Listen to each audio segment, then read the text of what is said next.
Hi, welcome to Amy Live and Uncut. Today I'm going to share with you 5 or maybe 6 decisions that you're going to make that will make or break the direction of your political action committee or your grassroots program.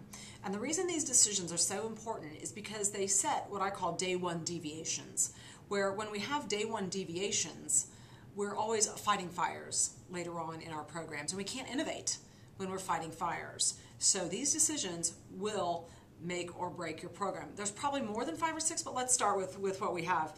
Number one, you have to have a research-based philosophy to your program in terms of testing the messages that matter, testing the messages that matter for grassroots and PAC, for finding out why people join your program and why they don't. And a subset of that research methodology is it has to be the right methodology. That's really important, because when you use the wrong methodology, such as surveys that I've seen where people are asked, why do you give to the PAC? Or why don't you give to the PAC? That's improper methodology. And I've seen a lot of that, and it doesn't yield proper data.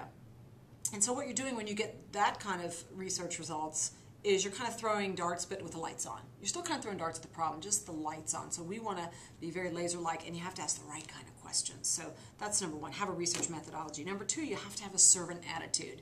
Do you work for your volunteers, or do they work for you? Do you work for your volunteers, or do they work for you? Number three, the language you use when you talk about and to your volunteers. This kind of goes with the first one about the servant attitude.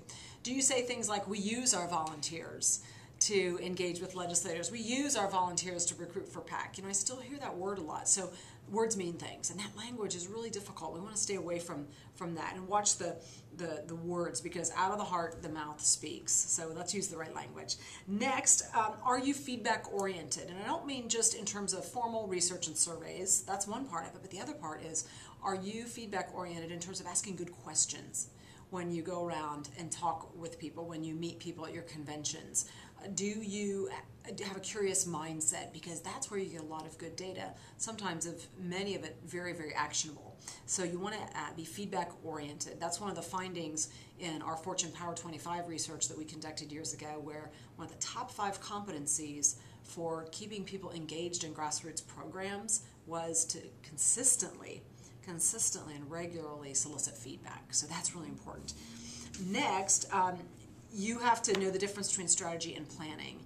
You want to be strategic. You want to, and strategy, as I look at it, is simply looking at the envisioned organization, working backwards for what you need to do, then the actions you need to take, the tactics to get to that envisioned organization. Planning is saying, this is what we've got. This is the human and financial grassroots and PAC resources we have. This is what we got. Let's just go forward with what we have. There's no envisioned organization.